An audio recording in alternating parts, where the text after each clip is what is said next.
Hey Arnaud, how are you? Oh, I'm good. I'm good. I'm good. How about you? I was gonna say we could throw a wrench in the works and I can practice your French, I'm assuming. I am On peut fine. pratiquer un peu français. Si vous voulez, monsieur, pas de problème. No, just give Zero Food Print a little bit of trouble to put some closed captions and stuff at the bottom. But well, Um, you probably will have to capture me anyway because my English is so broken. no, it's great. So I think just to start, we're gonna focus mainly on the present and future, I think, but maybe give us a little bit of context on your past and what brought you maybe both into vegetarian slash plant-based or plant-forward food, and then also what brought you to Bali? Okay. So first question, first question, first topic, my past and what brought me to vegetarianism. Well. Let's say it have been a slow evolution, personal first, obviously, before it turns a professional obsession. It's a long time ago. I was turning 27, and in France it was very hot, and it was summer, and yeah, my life was going to a turn, and yeah, I started to reconsider my diet. Uh, so I started to be vegetarian for the ethical reason. And then I had a few very strong, let's say, nature experience, and end up a few years after in Iceland, Okay, uh, okay. where, this is a place of contrast. And Mm, let's say it facilitates some questioning. And also I was turning 30, and I wanted to start to find meanings, both personally, but also professionally, because I had yeah, been at the time a chef for almost 10 years. And, I was working a lot of products, and I was trying to focus on fine dining. And at that time in my life, it didn't really make any sense anymore. Just mm, work, I was working for mostly rich patrons. And I remember when I was in Iceland, I was cooking whales, pony, those kind of exotic things. And yeah, the nature in Iceland is so powerful, and the contrast again are so strong that, yeah, it made me rethink a lot of things. Yeah. yeah. And then So speaking of contrast, like Iceland to Bali's got to be one of the biggest yeah, contrast jumps in, like in terms of island to island contrast jumps. yeah, You're yes, rolling is yes. a pretty big one. But a lot of similarity, because Iceland is also a very volcanic area. It's Mm, a lot of yeah, fair activity. play. It's very natural area, and the contrasts in nature are very potent. It's ice and fire. Yeah, yeah, exactly. So yeah, Little and George R. R. Martin. the people are like this as well. And I was living in Reykjavik, and it's a very, even though it's a small city, the very center of Reykjavik is quite urban. Mm, Yeah, my lifestyle was a little bit decadent there. And when I was going in the countryside, I felt it was not a place for us. It was untouched, it was beautiful, but it was not a place for people. Uh, yeah, so it was really, you get your butt kick when you are in the nature in Iceland. And yeah, yeah. it really jumped to my face. And yeah, I was really questioning myself about, the purpose of my job again, as I say. And I was a vegetarian for already, a year or two. And then I turned vegan. And yeah, I decided to really make a transition.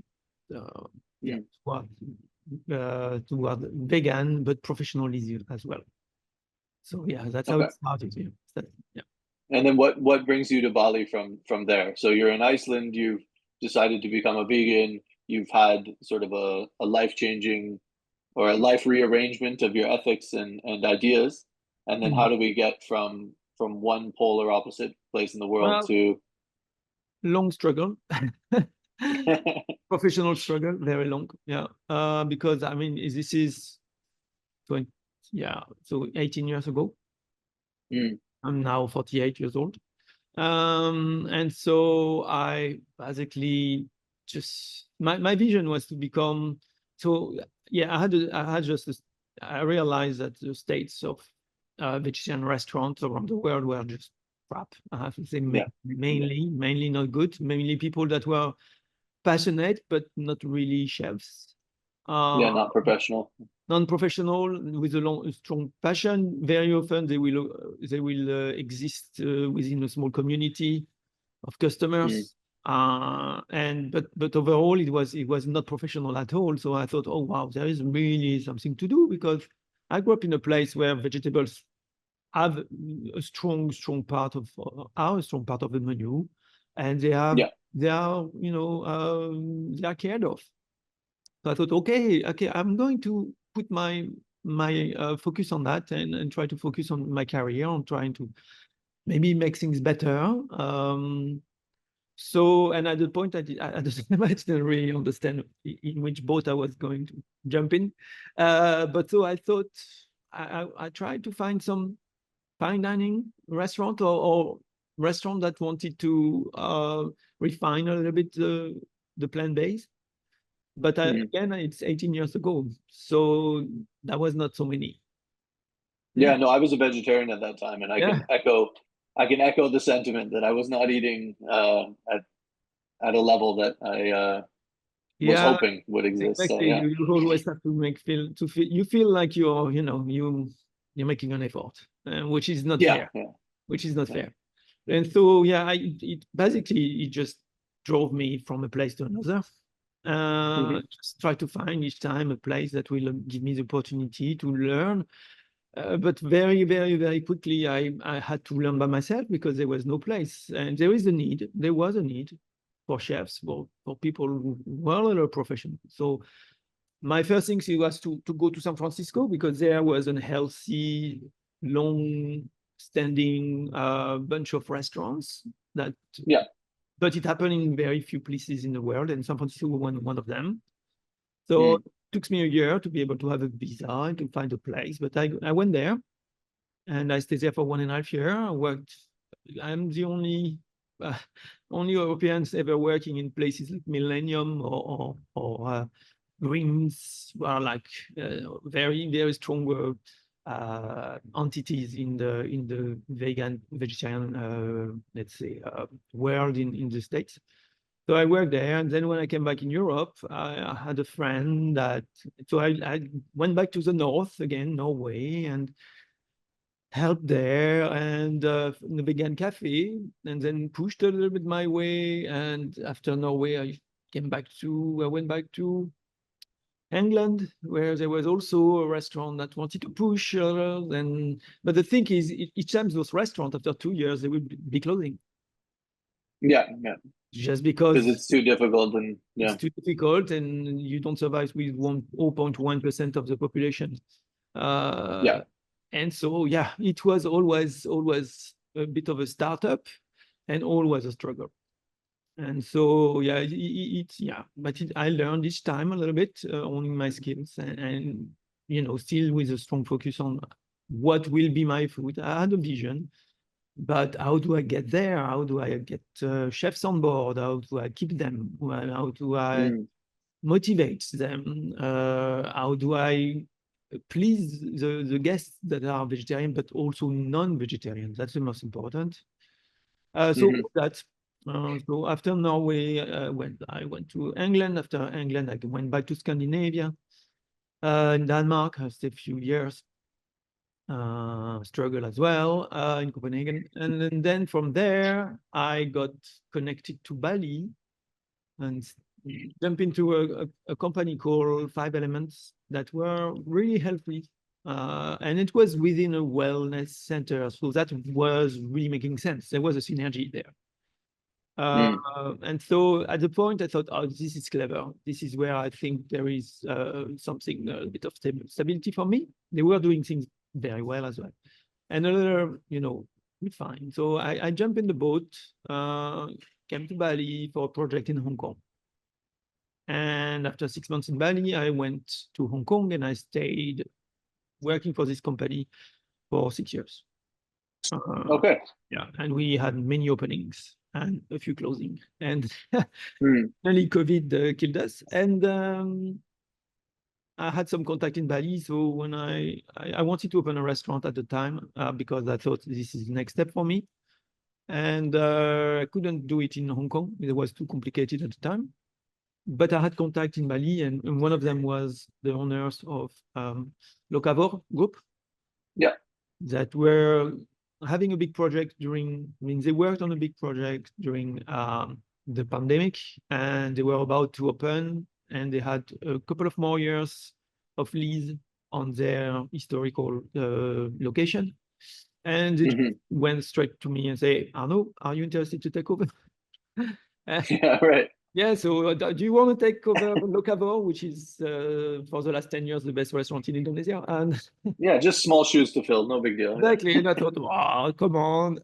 At the beginning, I didn't really click. But it took me a couple of days before, yeah, in the middle of the night, I woke up feeling like, holy moly. Yeah, okay, yeah, sure. So next I called them and say, how do we go further? And then 2 weeks after, I was back in Bali. I cooked up, my best tasting menu, and they say, okay, thumbs up. The place is yours. We will sponsor you, and we will help you, and we will give the money. And, Great. And the restaurant is yours. Yeah. And that's how I'm here in Bali operating Herbivore. Yeah, nice. Well, it's a long journey, but a solid learning experience, as it sounds like, and obviously a very happy ending for the. I think so. I mean, I hope it's not an ending. I hope it's a beginning. Fair enough. Yeah, I know, not true. Look, you mentioned in terms of vegetarianism that it was for ethical reasons. We don't know each other very well, but I was a vegetarian for 14, 15 years before going to culinary school and becoming a chef, basically. And I decided that just to give you a background on my little ethic piece, so that you can sort of reflect that maybe I wasn't ever going to convince everybody in the world to become vegetarian. So my idea was that I was going to convince everybody who was going to eat meat to support only the best farms, which is still what I do. Like, I work in that space. I was wondering if you ever had a sense that, like, as you mentioned, it's like 0.1% of the population. It can be a tough slog for the vegetarian piece. Is there ever a sense that your sort of ethics are making it difficult for you to, or are you just like, no, I have a sense of purpose and I'm rushing forward with it? Well, yeah, I mean, every day I feel like I'm the nichest of the restaurant. Sure. Because we don't just do vegetarian, we also do vegan, local, and fine dining. Yeah. And just a few extra layers. And we have omakase style. I mean, we have one menu. Yeah. And so, yeah, of course, I think like I'm shooting myself in the feet every day, and it has been difficult. I have to say, it shaped my life and it shaped me. It shaped my life because each time I lost a job or a restaurant was dying in my hand, I had to move countries. Yeah. So, this dedication have taken a toll on me personally, because I changed. I lived in 14 countries. Not always. Yeah, at some point you get tired of it. You always restart from scratch, and to always have the only purpose is to try to go a little further. It's tiring. And also, yes, the feeling sometimes that I always try to over deliver, because you have to. Because for people, for most people, vegetarian something's missing. Yeah. This has always been my sense of. Not for you. It's like but for most, and especially if you're fine dining, you compete, you have onions against foie gras, and it's not a fair fight. Yeah. But I do love the idea of, like, if everyone's jealous of the vegetarian at the table, I think you're a successful chef. In a traditional context, like, I've always felt that if someone has a restriction and everybody at the table is jealous of them, that's like the mark of a great chef, for me at least. True. And you've made your career out of that, so there you go. The thing is, I think I'm lucky in this way, that I always worked in vegetarian restaurant. So I never had a vegetarian and a non-vegetarian at the same table. Sure. Yeah, fair enough. I never had meat and my vegetarian dish competing at the same table. The menu was always completely vegan for me since I work. So Yeah, right. I mean, yeah. And yeah, it has been difficult. It is still difficult. There is an evolution of the market, definitely. Now, again, I'm in the end of the spectrum doing what I'm doing. And I want to, my aim is that I would like people to come to a restaurant that focus on plant. I don't want people to come to a vegetarian restaurant. And Yeah, I I mean, want them to forget about this idea of vegetarian or vegan. I just want them to go to the restaurant and enjoy as much what they have, if there is meat or not, because I always had believed that vegetarian or the flora part of food has as much, even more to offer in terms of flavor diversity, complexity, depth, whatever. It has everything to please, and it's just a switch in perspectives, in switch into customers' expectation, and I'm working hard on that. Really. Yeah, I've seen that. Like, I think in the few clips or spaces where I've seen you talk, you mentioned not just ethics, but sort of like a broader harmony and respect and love that sort of informs your. Even like, I get the sense that you have a very deep hospitality drive in terms Yeah. of like caring a lot about the guest, in terms of maybe more so even than just the eating part of the experience. It's like you want to make people feel cared for and that they're in an environment where they're being taken care of. Well, Does that inform the experience and the vegetarian aspect, or do you consider those two separate aspects of your personality? no, I just try to motivate myself and find purpose, and I need to really, know why I'm doing. So if I'm doing something, I need to understand why I'm doing that. And why open a restaurant? Is it an ego trip? No. Why do I want? Oh, and then when I had this restaurant in my hand, I'm like, wow, but this is an amazing place to meet people. It's an amazing tool to welcome people and it's so much pleasure in hospitality. I take so much pleasure in hospitality. I mean, all the best. I go to every table since I opened the restaurant. Right. I bring the last snack and I talk to everyone. And this is how I stay on my feet, is the feedback. And it's overwhelming and it drives me and it gives me the energy. And so that's a part of it. I discovered myself a deep sense. It was a strong relation this year to realize that chefs have a very unique position and they can please people. They can really, they can please. And what we do at Locavore, at Herbivore, sorry, because of the nature of our restaurant, which is basically a strong focus on one menu, very, very strong focus. And I'm lucky enough to be in Bali. That means I can afford to have a lot of staff.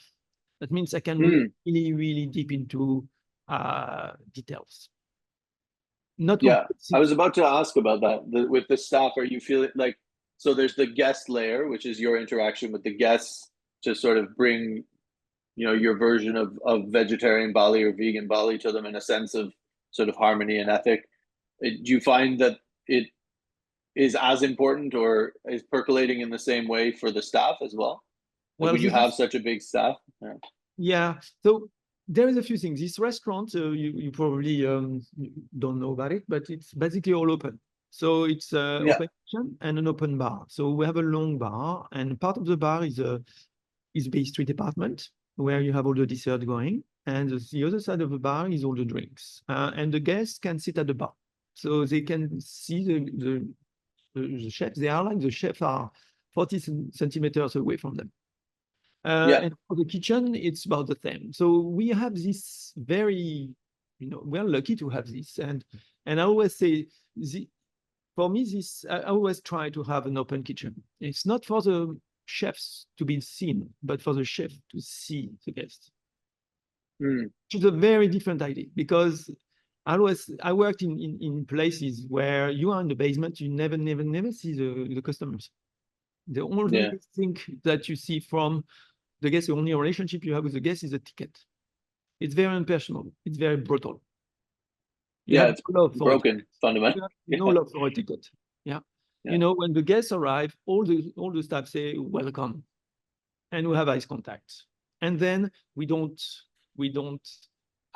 cook for table number 1 or table number 2. We know them by their name. We have it's not strangers. When we profile all our guests, we know who they are, and we go to the table. Every chef goes to the table, and you know, we read them. We learn to read them. We don't need, you know, the waitress. We have an aboyeur, somebody, but we actually know, because we look at the guest and we see, oh, he finished eating. Oh, look at his face. His face there's something wrong. Or and that for the chef is precious, because they know why they're working. They know they're working. They know why they put so much effort. They are like very young chefs. Most are stagiaires that we employ after our interns, their first and last intern of 6 months, and then we employ them. What a treat for them to be able to cook for someone, and to put all these efforts, their young years, and to see the face of the people, because we put so much effort and we over-deliver in so many ways. The people, when they see the plates, and this is how I craft my plates or my menu, if the chef does the job the way they should be doing the job, the guests, they have no other way than realize somebody really, really cared. Because there's the way to do this. And so much little. In some way, it's like breaking or repairing the broken. Yes. In the same, like I pay attention to food systems a lot, and in the same way that, like, I think having a middleman between you and a farmer is a scary thing as a chef. Having a middleman between you and a guest is also a bit of a scary thing, right? Because your real role is to combine those two, to connect those two. So. But you know, it's a very hard job, and you need to have the love back. You give so much of yourself. You need to have it straight to you, straight back. You need to have people. You need to see people taking so much pleasure, and to be like emotional about your food, because the guests are emotional about the food. Really. For sure. When we bring the dishes, you can see their face, you know, boom. There's like, boom, they drop the face, and they at the end of the, you know, we do fine dining for what? You know, this is also another question I ask myself, and it's like, what is fine dining? Is just a certain level of care that you'd find anywhere else. Sure. Yeah. And that's it. It's just people need to feel like people really, really care. They need care. You know, this level of care you don't find it anywhere else, except in the hospital. And in the fine dining world, you have an extra layer of care that you feel like you're a royalty or very VIP person. So everybody's a VIP in my restaurant. And we care of them like they are so precious, and they love it. Regardless of if they really love the food or not, they love the activity, they love the effort that we make, and they are always grateful. Yeah, I mean, I think even what you're doing is, I like, if I can say, it's sort of a like interesting new kind of luxury. I think there was even a piece on this, like you said, if it's grown in soil, it's a luxury. That's the new luxury. Do you feel like the connecting the guests to the farmers and the products of Bali is part of your role in providing luxury, like a new form of luxury? I truly believe that we have to have changed the paradigm of luxury. You know, I mean, it's not even a question. I mean, and we started. But I think, yes, we have to refocus people of new values. And so it's like kind of introducing progressive values as a luxury, as opposed to exclusivity and you know, the traditional rarity and expense of things. It's like No, it's Yes, the connection and authenticity that is the luxury. true, true. I think something with values is a luxury now. Mm. Understanding people and try to nurture when it hurts. That's Yeah, I mean, when you eat foie gras, you have a very, it probably tastes like guilt. And yeah. but when you consider your guest and say, yeah, you probably have a little bit of climate anxiety. Tonight you sit and we will nurture this climate anxiety and we will give you an opportunity that is better than the original. I will prove you that you don't need to have this kind of luxury to still feel that you can treat yourself. And there is an alternative that exists and that better than the original. Yeah. And I'm telling them And that. I just make my best and then I let them think. yeah, so this is something I've been toying with a lot recently as a thought in terms of the link between sustainability and quality, because you often meet chefs who come at this from two angles. So what I find really interesting is I sit in this sort of like sustainable chef space, and you have people coming at it like they want to work in sustainability, so they come to food, and you have chefs who want to work with quality. So often they're driven to individual farmers who care a lot about the product and are usually working in a more sustainable way. And do you think that there is an automatic connection, like it's an implied connection between a sustainable product and a quality product? Because I've started to feel that way more and more and more. That I, like most of the farmers who you work with who have great ethos about the product, they're going to deliver a quality product. Most of them are working in the most natural and best way as well. I think so too, because I mean, farmers are, again, there's farmers and farmers. Yeah, of course. Like chefs and chefs now.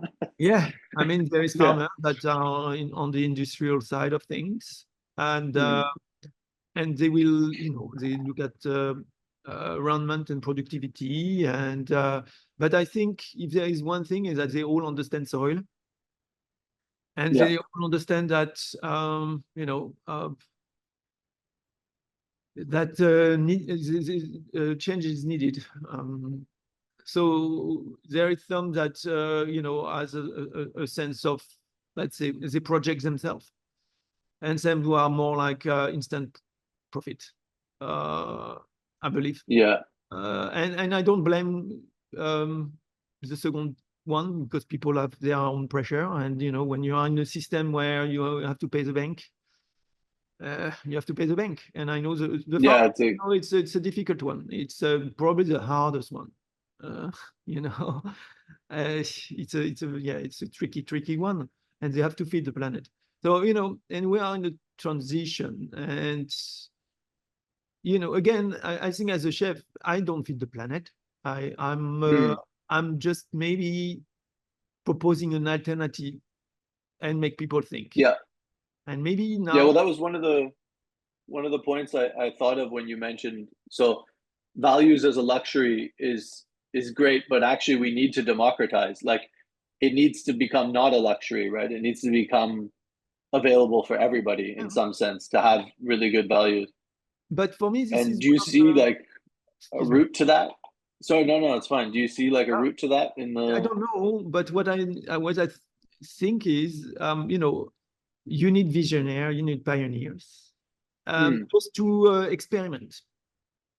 And out of yeah, the experiments, sometimes there is things that are found, and then they become mainstream. But you need people to test profit first, and yeah, and try, and all it stays within the experiment or the experience, or at some point it fall into public domain, and all of a sudden it creates a new tendency or a new direction for the biggest part of the industry to follow. That's why I think there is a place still for fine dining, because of course, yeah, we are basically ahead of a lot of things. We put more attentions. We put more, let's say, of our intellect and life in trying to see things not from a traditional point of view, but from a creative point of view, and and we have the possibility to do this because this is the purpose. This is our main purpose, is to pushing a bit the boundaries and break something established. And then out of this, sometimes, there's things that happens, like take a restaurant El Bulli. Looked at in very, very different way, very groundbreaking. And now we are like 20 years after El Bulli, and some of their discoveries are mainstream. They fail. Yeah, absolutely. I mean, you need that cutting edge. Every restaurant has been using El Bulli's techniques, and there is techniques coming every day out of the fine dining world and gets into the less fine dining, but more like the casual. And it's going on and on and on and on like this. And it's the same a little bit like Formula One or haute couture or things like this. Except that, of course, every industry has its leading edge, right? And I think for the farming, it's a little bit like the same. I think right now there's a lot of experiment. Yeah. Are you seeing that in Bali as well? Like, are you? Because I'm a Zero Footprint Asia member. I've been in touch of course. Ashtungaraway, and I actually good friend now with Tanguy. I'm going to visit it this weekend at his own farm, and what he's doing is it's an experiment. It's an experiment that might change the face of Bali if it works. But before everything, it was an experiment, experimenting with techniques, re-understanding, and I have to say, what he's doing and what I'm doing is not very far. It's not very far. Yeah, ideologically partnered, right? Yeah. He's just trying to understand the food system or something and trying to make it nicely and see if it could make sense, and if the guests or if the product or it's all that is aligned and implement it, and it's a little bit like the same. How many relationships like that are you like? Bali has a very rich growing landscape, obviously, but how many relationships are you sort of cultivating with farmers, and like, is that percolating through to your ideas in terms of like, a grower and they grow in a certain way, so you decide to cook in a different way at all? Okay, so basically I'm a part of a small group. So when I arrived, I already had a set of suppliers, historical suppliers. Sure. So there was two of our main supplier for fresh product. One is called Pakwarsa, which is a very knowledgeable farmer. He's actually highly educated, I heard, and very nice person. And he's a great farmer. He can grow everything, and he grows it organically. And so that's our main guy. And also, he's very open to. He's been working for Locavore for the last 10 years. And know what we need, and he's very open to suggestion. And so when I have something, he can grow things for us. But relationship is light, very light. I'd like to get deeper in a relationship with farmers or gardeners, but for the moment, it is where it is. It's only a 1 year operation. And then we have another farmer for everything foraged and wild. And it's very, very so foraging and hunting. Yeah. So it's almost like a jungle, how do you call it? A food jungle, not food forest, but I mean, it's literally a food jungle, right? It's a food jungle. And actually we do a lot of trips there with guests when they are interested to see. We bring them there. It's about 40 minutes away from the restaurants. So we have 2 hours foraging there and then come back. So it's a morning of discovery from them. And they are a bit bewildered because it's not exactly like foraging, but it's not exactly like farming. You're just basically walking in the jungle, and there is a highest density of product because you have been basically creating this highest density. It's this sort of like half managed landscape, right? Yeah, and it's very roots. I mean, you end up after 40 minutes of wandering in a little path and picking things there and there. Every 2 meters, there is something you have to nibble on. And then you're in a little bamboo hut in the middle of the jungle, when there's a little opening, when you can see a little bit of the landscape. And we stay there. We have a traditional breakfast. We eat some insects, and then we come back. And nice. Very roots. And that's where we come. We have most of our foraging, and also the rest is basically my staff going foraging around, or myself. Yeah. So what's your favorite discovery ingredient then from the jungle scape that you've got? Like something that you're always going to have on menu, or? I try to change. I don't change my menu too often, but I really try to. It's easy to fall in love with a lot of things. But then after there is a few filters. So I don't change the menu too often because it's a lot of work, and the seasons are a bit weird here.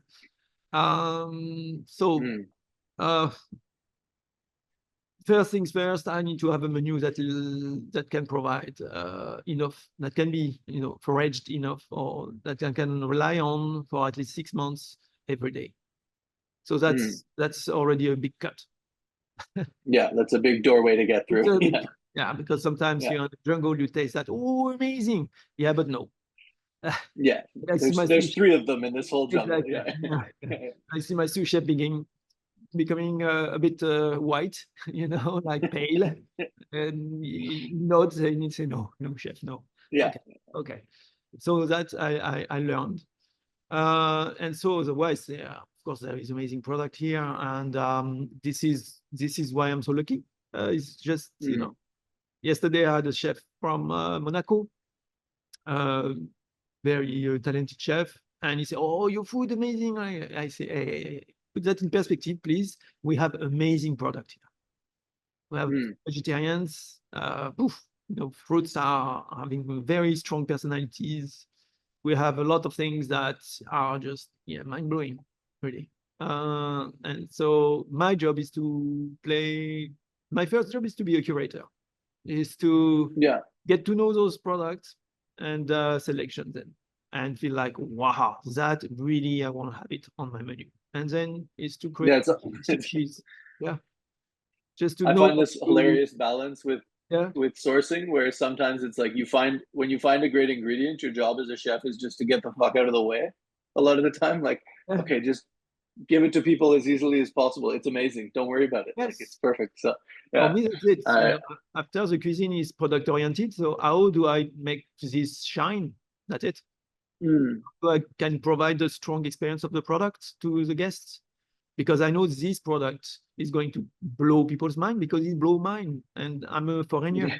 So after the job is easy. I mean, easy. Yes and no. Relatively, of course. But that's my drive, and I think we do it pretty well. And it makes this cuisine quite unique, because I can't do that anywhere else, because the products are from here and nowhere else. Yeah, well, that's something I wanted to touch on in this interview, was to say, like, because I think your restaurant is so expressive of a time and place. Yes. What do you feel like the lessons are that you can take from it that maybe aren't linked to time and place?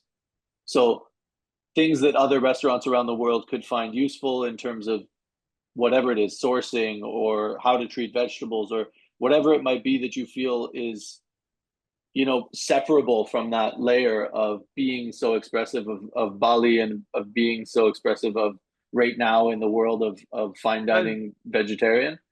You said it. It's time and place. Yeah. So it's find your own time and place. Yeah. Just look around. Even if you're in the city, you still have farmers around, closer or further. You still are, even if you are in New Jersey, or if you're in California, or wherever, there is always passionate. There's always a flora that you can explore. I lived in Scandinavia, I live in the UK, and that's different flora. And now I'm in Asia. So I just explore, go out, explore. Oops, sorry. You're okay, don't worry. That's my sous chef. I don't know. Yeah, no, right. Okay. And But that's important. Time and place. I think you really stick to that. yeah, and then let's maybe sticking with restaurants. What do you think? It maybe in an ideal state and in an actual expectation state.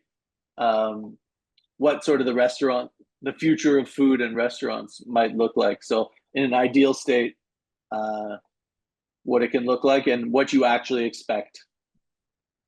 What kind of restaurants? In the fine dining? Good, yeah, really good point. Yeah.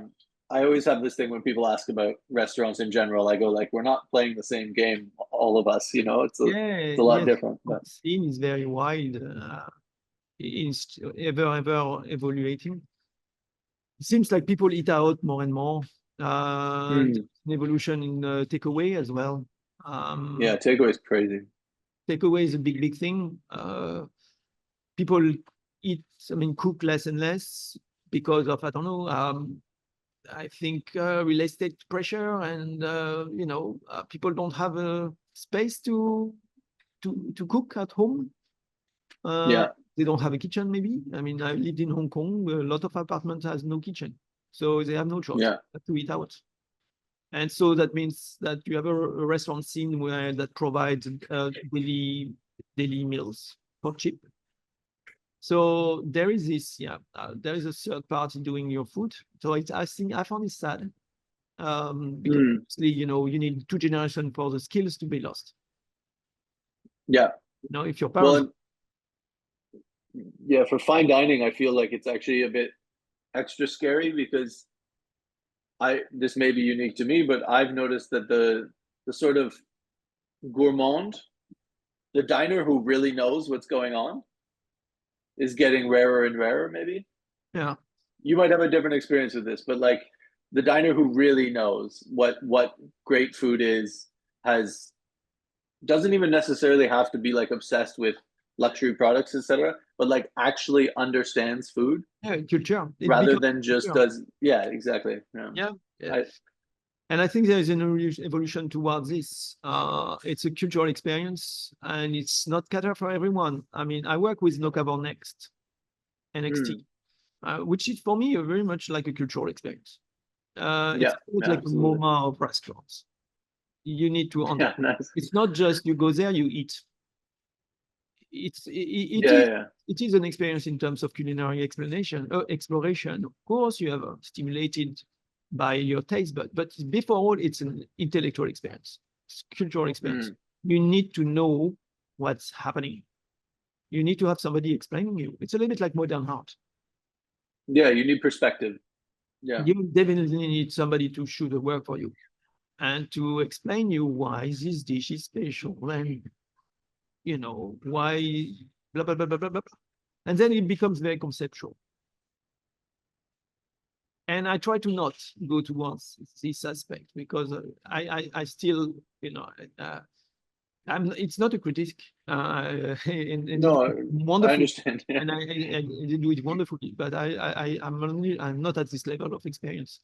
My first focus is to make good food, and my restaurant doesn't have a layer of I would say that as a restaurant is very classic.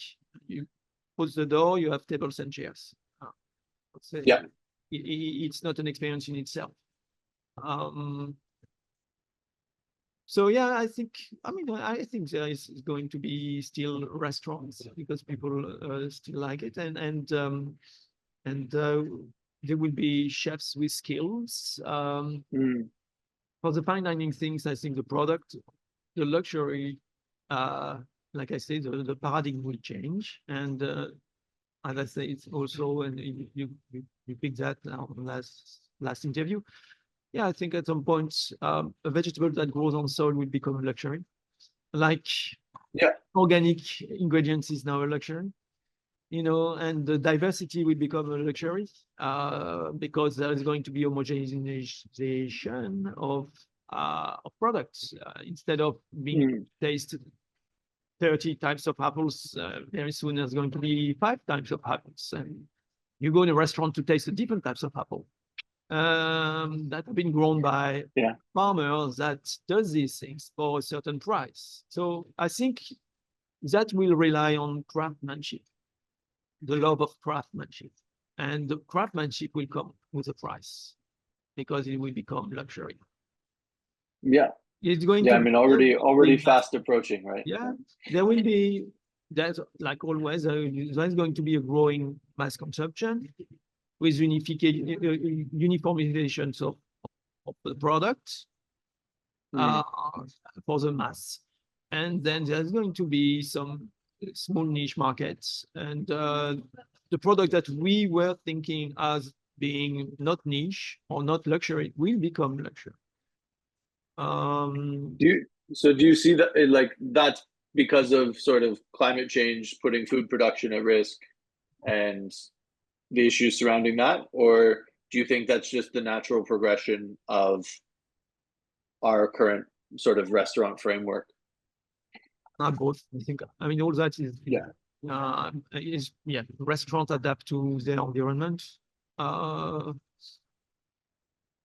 And yeah, I mean, it sounds a little bit sad, all that, or you know, but that's how I feel like things are going. I mean, it's difficult to stop this kind of progress to happen. yeah, fair enough. There is going to be scarcity. There is, you mentioned in one of your questions, you know, the impact of global change into productions. So there is going to be massive changes. There is adaptations that we will adapt. And I'm not really afraid. We will adapt, but there's going to be lost in this adaptation. There is going to be efficiency, and this efficiency might not be going towards what would be ideal in terms of sustainability, I think. Yeah. Because sustainability is it's a hard one, and the system in places are difficult to change, I would say. Yeah, it's not necessarily economically convenient, so exactly, for the moment it's not economically convenient. So if sustainability is economically interesting, then the change will be faster. This is what Ashton try to do, is to basically just convince another generation of farmers to keep on doing what their parents or grandparents were doing, because just by give them incentive, like financial incentives, like, yeah, you can continue, you can still make money out of it. Yeah, you can still raise a family, and because I mean the status quo now, I think in Bali, is that the average age for rice farmer is 62 years old. Yeah, right. And no one want to take over because Bali is booming touristically, and there is money to take there, and it's a hard work to be a farmer, and it doesn't pay. So if it's but everybody wants to eat rice. Yeah. No, everybody wants to get. I mean, young Balinese, they buy lands, but they want somebody else to cultivate the rice. To manage it, yeah, sure. They don't want it because then it doesn't pay. So, you know, and fair enough, again, I mean. Of course, yeah. It's hard to insist on something you would probably not want to do. I mean, the only job I've ever said is too hard for me was like organic farming. I would just was blown away by the intensity of the work. When I was in Hong Kong, I rented a small plot of land, and me and my ex-girlfriend, we just decided to take it as an exercise. 25 square meter, and we broke our back on this little piece of I know exactly soil, and we tried everything I knew about, you know, lasagna plantation, whatever. It was beautiful the first year, and the second year was just, all right, the soil is dead. And we have to start. I think it's worth underscoring that's a chef saying that, right? Because like I think people really don't properly understand how much work farming is. It's like everybody thinks of chefs as crazy hard workers, and for me, every chef I know who's gone to work on a farm just looks at it like it's the most insane hard work, and you go, we are that's on the an best extra level. Yeah, we just have to.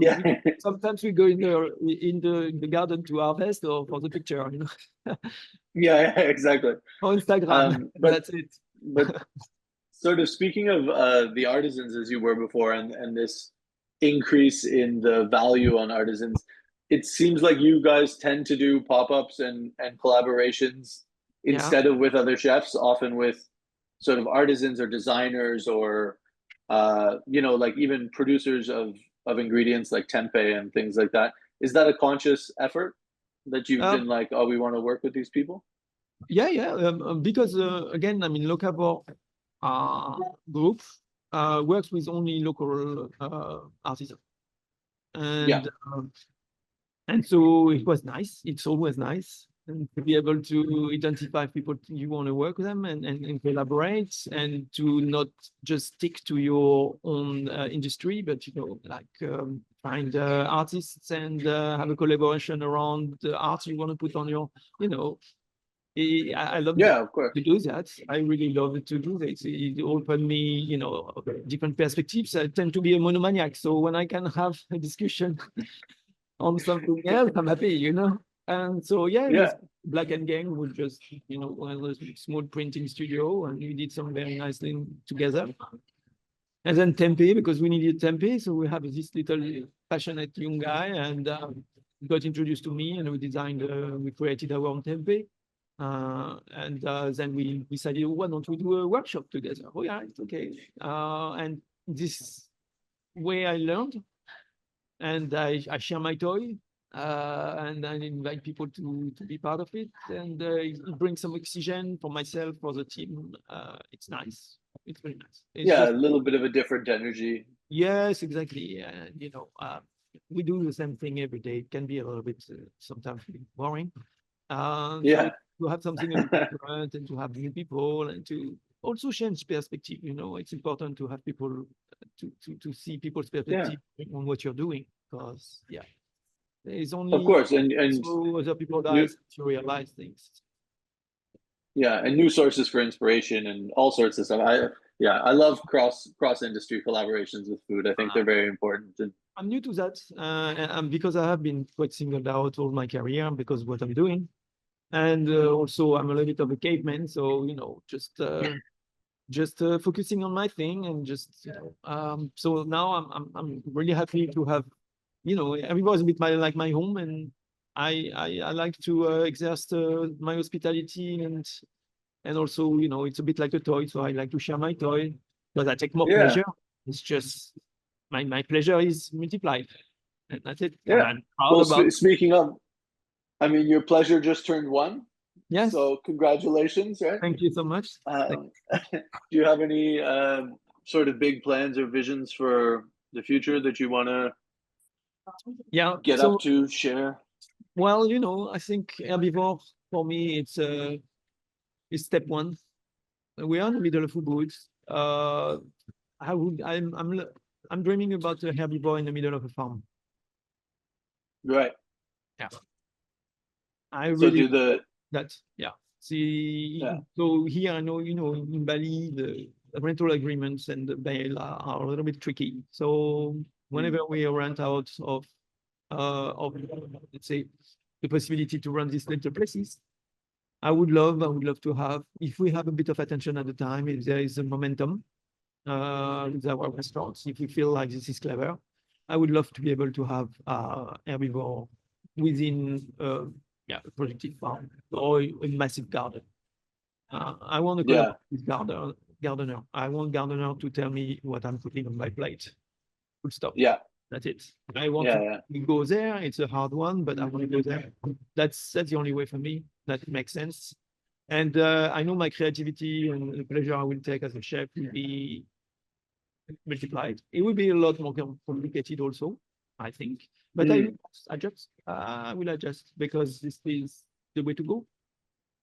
Yeah, I mean, also, there are some complications that can be a pleasure to Yes. deal with, right? It's yeah. And again, I think there is a romantic gardener in me. I'm terrible at gardening, but there is the thing I prefer in my life after cooking, maybe even before cooking, is harvesting. I really love to harvest. So Right. I have to go in the morning and harvest, and during my spare time, just pick with, I think I would be an happy man. So yeah. Yeah, And also that's fair enough. it's a very good setting for chefs as well to start their career, to understand. I think chefs should understand soil, and vegetarian chefs more than others, but they should understand soil. They should not see. Yeah, I mean, it'd be a much better world. It's not just chefs, even. It should be everybody. Yeah, I still think everybody should have to learn about soil.